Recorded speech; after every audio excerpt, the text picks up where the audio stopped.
Take a look at the resumes of the United States President, the Secretary of the Treasury, the President of the World Bank, and the chief executives of massive corporations like General Electric.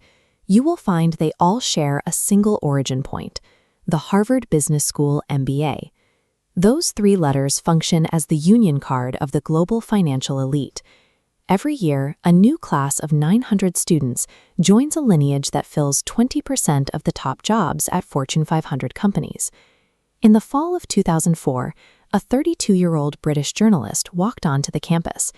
He had spent a decade navigating the world through words and stories. He arrived at HBS seeking a way out of the grind of journalism, hoping a business degree would grant him control over his own time and financial fate. But he quickly learned that the administration viewed his presence differently. During an early orientation, an administrator shared a story about a student who demanded better service by claiming, "I'm the customer."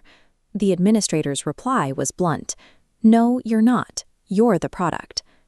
Behind the ivy-covered brick and the prestige, Harvard Business School operates as a highly engineered assembly line. It is a process designed to take disparate outsiders and rebuild them into a specific type of leader. Across the Charles River, the main Harvard University campus sits in the middle of a chaotic college town. Harvard Square is messy and organic, choked with street musicians, panhandlers, and tourists spilling out of crowded pizza joints. Cross the river to the business school, and that noise completely disappears. The 44-acre campus is meticulously manicured. Sprinklers sputter to a regular rhythm, and the ivy on the Georgian brick looks as though it has been combed into place. Students refer to it as the bubble. It functions like a heavily insulated compound. This strict physical geography severs the incoming class from the context of normal human society. You cannot effectively rewrite a person's worldview without first placing them in a sterile laboratory, immune to outside interference. The rewiring begins underground. The classrooms are windowless, horseshoe-shaped pets. Temperature-controlled and mercilessly lit, they are designed like casinos to remove any sense of the outside world or the passing of time. Before the official term even starts, students without corporate backgrounds endure a grueling crash course known as math camp. The workload is a relentless barrage of accounting, finance, and operations management, leaving little time for anything but the data. This diagram illustrates an exercise called unidentified industries. Students are handed unlabeled sets of balance sheet ratios and told to match them to real-world companies. By looking solely at the velocity of inventory turnover or the size of short-term liabilities, they learn to see the exact structure of a supermarket or a commercial bank hidden entirely within the math. This framework imposes a specific hierarchy on the world.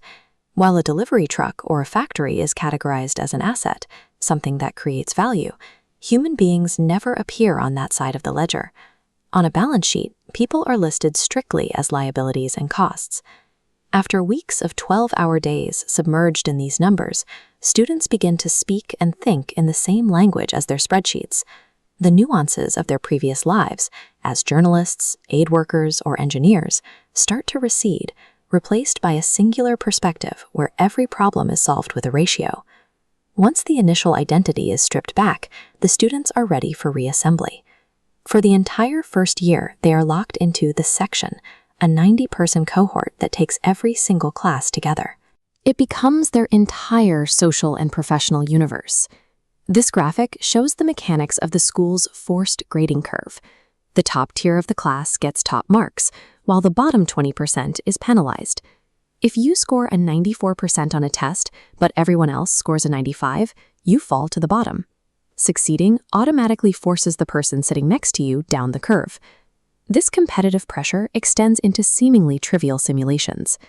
During an orientation game called Crimson Greetings, hyper-elite adults are pitted against each other in a frantic, timed battle to manufacture and sell Halloween cards. Here we see how quickly the students apply high-level corporate grammar to this task.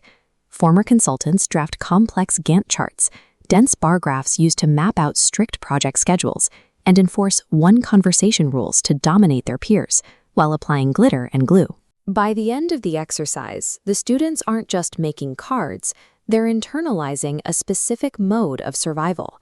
They learn that even the most trivial interaction is a chance to assert a process, build a consensus, and outmaneuver the person sitting across the table.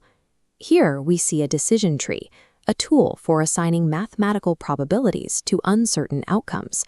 By graduation, the Harvard MBA views human existence as a series of these trees and risk matrices, constantly calculating the expected value of every move.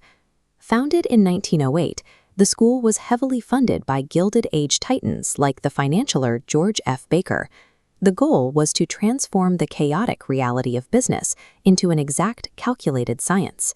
These graduates do not remain in their insulated campus bubble. They are immediately deployed outward to occupy the senior-most levels of global society. The logic they master directs the organizations that shape our daily lives, from the administration of hospitals and the direction of media conglomerates to managing global supply chains. The students leave the windowless basements of Aldrich Hall and carry this mindset into the world, ensuring that the same principles of optimization used to win a game of glittery cards are now the ones directing our economy and our institutions.